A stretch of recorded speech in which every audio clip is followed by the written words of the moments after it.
PAS dan agama Islam sering dikaitkan dengan persepsi yang negatif di kalangan masyarakat bukan Islam, bahawa Islam ni nampaknya kurang menghormati hak wanita dan juga kanak-kanak, khususnya apa yang berlaku di kebanyakan negara Islam di Arab dan juga di Afghan.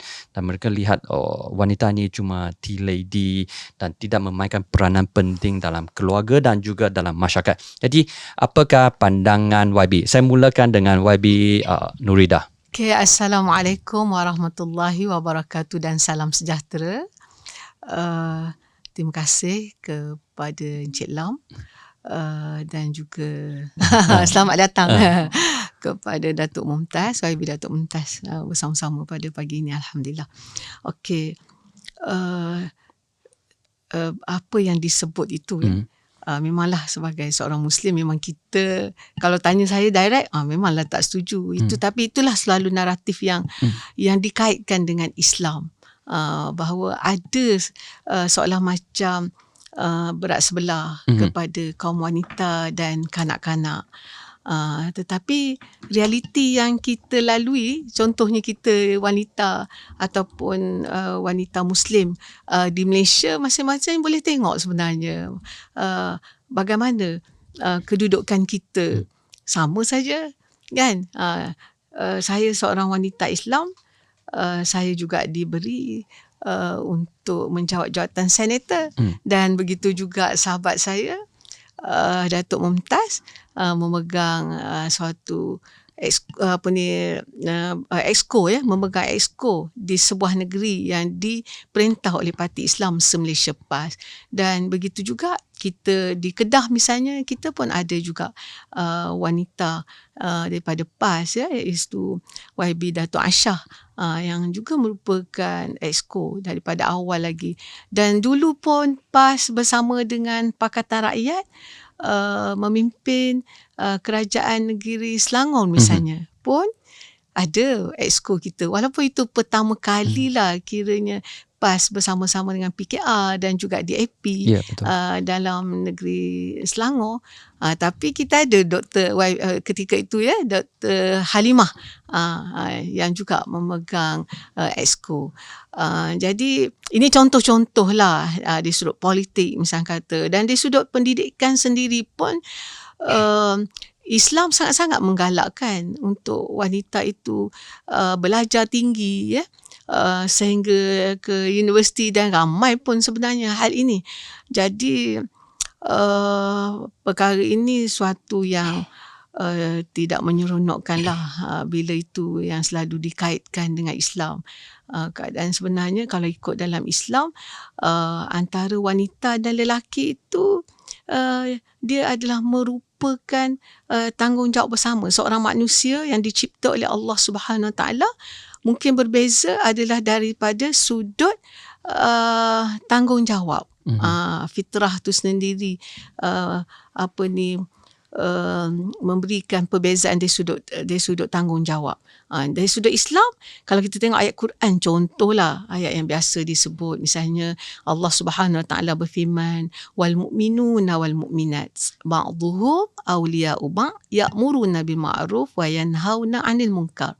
Lelaki yang beriman dan perempuan yang beriman, mereka bertolong bantu di antara satu sama lain, iaitu menyuruh kepada kebaikan yang makruf dan mencegah daripada perkara-perkara yang mungkar, yang tidak baik. Jadi di sini, di sudut ayat ni pun senang sebenarnya, mudah kalau kita melihat kepada struktur yang diajar oleh Islam kepada kita.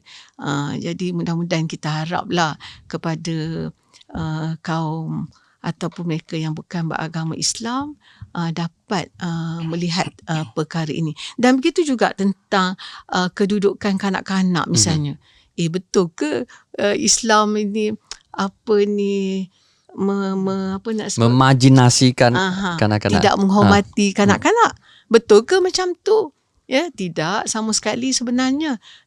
Bahkan memang kita, ibu bapa khususnya diberikan tanggungjawab yang besar untuk menjaga, menyiapkan keperluan asas kepada anak-anak, dan memberi pendidikan dengan sebaiknya. Itu semua adalah menjadi tanggungjawab. Memang Islam tidak membenarkan sama sekali kezaliman berlaku, sama ada terhadap wanita atau juga terhadap kanak-kanak. Bahkan kalau kita lihat kedudukan seorang wanita ataupun ibu misalnya, apabila ditanya kepada baginda Rasulullah sallallahu alaihi wasallam, siapakah yang perlu saya berbuat baik? Saya perlu buat baik pada siapa? Ada sahabatlah yang bertanya kepada Rasulullah sallallahu alaihi wasallam. Lalu baginda menyatakan ummuka, emak kamu. Emak kamu, sampai 3 kali disebut emak kamu, barulah bapa kamu. Ini sebenarnya. Okey, alik pada kedudukannya. Datuk. Okey, Datuk memegang portfolio Exco di Kelantan yang menjaga wanita dan juga keluarga. Jadi, apakah status di Kelantan di mana hak dan juga situasi wanita di negeri Kelantan? Jadi, Datuk pegang portfolio wanita di Kelantan. Apakah status sekarang? Okay, Assalamualaikum warahmatullahi wabarakatuh. Selamat sejahtera. Terima kasih kepada FRG. Terima kasih. Dan yang dikasihi YB Hajah Senator Noridah yang merupakan Ketua Muslimat PAS Pusat, dan kepada semua rakan-rakan pendengar. Ya, Alhamdulillah. Saya bersyukur kepada Allah Ta'ala kan kali ini kali pertama saya rasa saya dijemput oleh sebuah stesen radio ataupun stesen yang melibatkan wartawan Cina secara direct dalam bahasa Mandarin. Jadi sebelum saya jawab tentang apa status wanita Kelantan, pertama saya nak rujuk balik persoalan tadi yang berkaitan juga dengan saya, di mana yang kita nak compare ni apple to apple, orange to orange. Ya, 1500 tahun yang lepas ketika Muhammad SAW itu dibangkitkan, orang pertama yang Nabi Muhammad dakwahkan ialah isteri baginda Khadijah radhiyallahu anha. Artinya Islam sangat memartabatkan wanita. Dia bukan dapat Islam terus dakwah sahabat dia Abu Bakar ataupun Ali, tapi dia pergi cari isterinya dahulu. Dia fahamkan isterinya faham, keluarga faham, barulah dia jumpa dengan kawan-kawan. Itu satu cara memartabatkan Islam. Maknanya dari segi akidah, suami itu memastikan bahawa isterinya dulu faham agenda yang dibawa olehnya. Dan dalam Quran, kalaulah misalnya ada peluang, rakan-rakan daripada kaum Cina ada peluang untuk baca Quran dalam bahasa Mandarin, you can tengok Quran itu satu buku yang bukan hanya buku lelaki, tapi juga buku wanita. Di sana wanita yang bernama Hawa, ya isteri kepada Nabi Adam, Khadijah, Asiyah, Balqis, Hajar, Safura, Maryam, Khawlah, Fatimah. Ini antara figure-figure wanita Qurani, wanita yang disebut cerita dan kisahnya dalam Quran. Dan nama ini disebut, cerita ini disebut, kisah ini dinukilkan menggambarkan peranan wanita itu bukan hanya dalam bidang yang kita anggap sebagai ibadah, tetapi juga dalam bidang siasah, dalam bidang ekonomi, dalam bidang perang, dalam bidang kebajikan, dalam bidang sosial. Di mana wanita ini mainkan peranan sebagai ibu, isteri, raja perempuan, queen. Balqis adalah queen. Dia raja perempuan yang boleh melantik raja lain, ya, saat yang memerintah sebuah negara. Anak-anak kepada pemimpin dan sahabat kepada seorang pemimpin. Jadi ini diceritakan dalam Quran, dan mereka ini dirujuk dan perbualan mereka kadang-kala dirakam sebagai kakak, ya, perbualan antara kakak Nabi Musa dengan Asiyah dirakamkan dalam Al-Quran nak menyelamatkan adiknya yang bernama Musa. So dalam konteks ini itu belum masuk dari peringkat hadis. Ya, kalau ikut kepada sejarah dalam masa Khulafaur Rashidin 30 tahun, ya, Nabi 610-632 untuk sebagai pemerintah Islam. Sahabat Khulafaur Rashidin 632 dalam 659, lebih kurang macam itulah dia punya tahun, 30 tahun. Terdapat dalam rekod kita 388 orang wanita yang disebut oleh ulama lelaki yang merupakan wanita yang terlibat secara direct dalam pemerintahan dan siasah dalam Khulafaur Rashidin.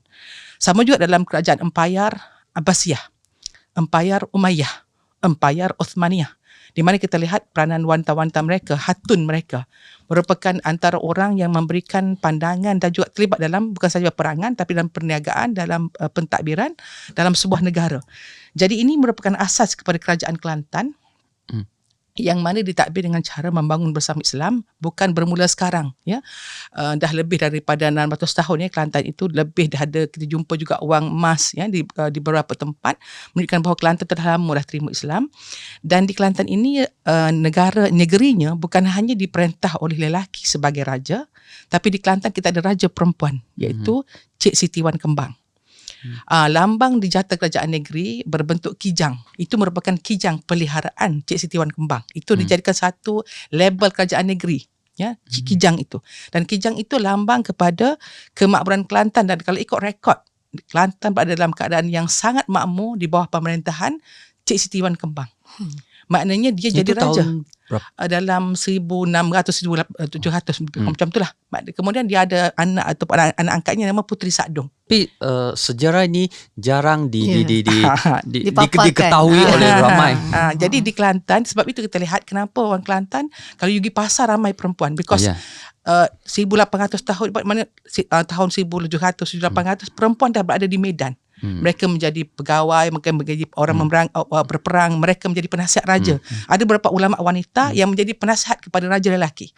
Dan kalau ikut rekod dalam saya pergi ke Scotland, dalam satu universiti di Edinburgh, ditunjukkan bahawa dalam satu rekod itu 1909, Mak Saleh dah dapati bahawa di Kelantan perempuan dah berada di pasar. Tetapi mereka bukan hanya berniaga, tapi mereka menutup aurat.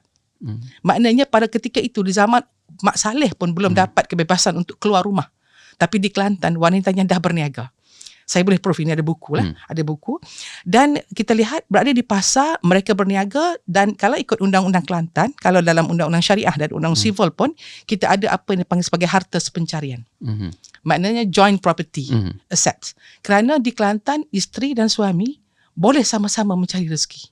Dan kedua-dua pihak saling menghormati. In case of divorce, in case of death, mereka perlu separatekan dulu sebelum buat pesaka antara hak suami dan hak isteri. Itu adalah menjadi asas kepada dalam kes Botok against Jaafar, di bawah satu kes yang diputuskan di bawah Undang-Undang Malaysia dalam harta sepencarian, diputuskan oleh Tun Saleh Abbas, bahawa harta sepencarian merupakan sumber hukum yang sah kerana itu merupakan amalan yang diamalkan di Kelantan. Kalau isteri tak bekerja sekalipun, mereka tetap diberikan 1/3 daripada hak pendapatan suami kerana dia menyumbang untuk penjagaan di rumah. Jadi ini menjadi asas kepada di Kelantan, macam mana kita mentadbir wanita. Di Kelantan kita ada Dasar Wanita Kelantan.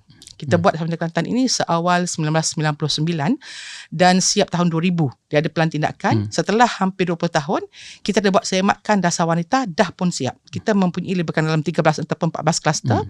Dan kita ada Gagasan Wanita Kelantan.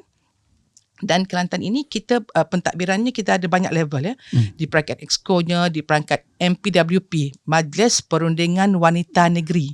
Di sana ada Majlis Perundingan Wanita setiap parlimen. Dan kami telah pun bersidang lebih daripada 8 tahun. Dan kita ada di sana yang dipanggil sebagai PPAD, Penyelaras Pembangunan Armalah ataupun ibu tunggal untuk 45 DUN, 45 orang wanita yang menjaga anak yatim dan ibu tunggal.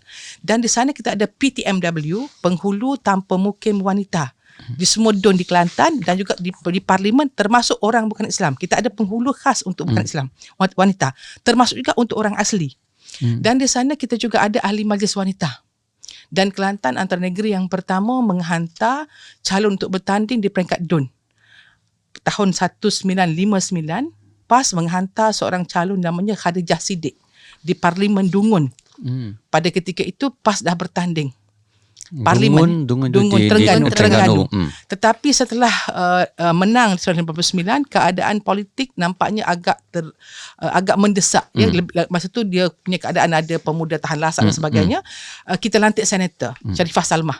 Tapi mendapat keadaan tu tak membenarkan, di hold sekejap. Tak bagi wanita bertanding sehingga nampak okey.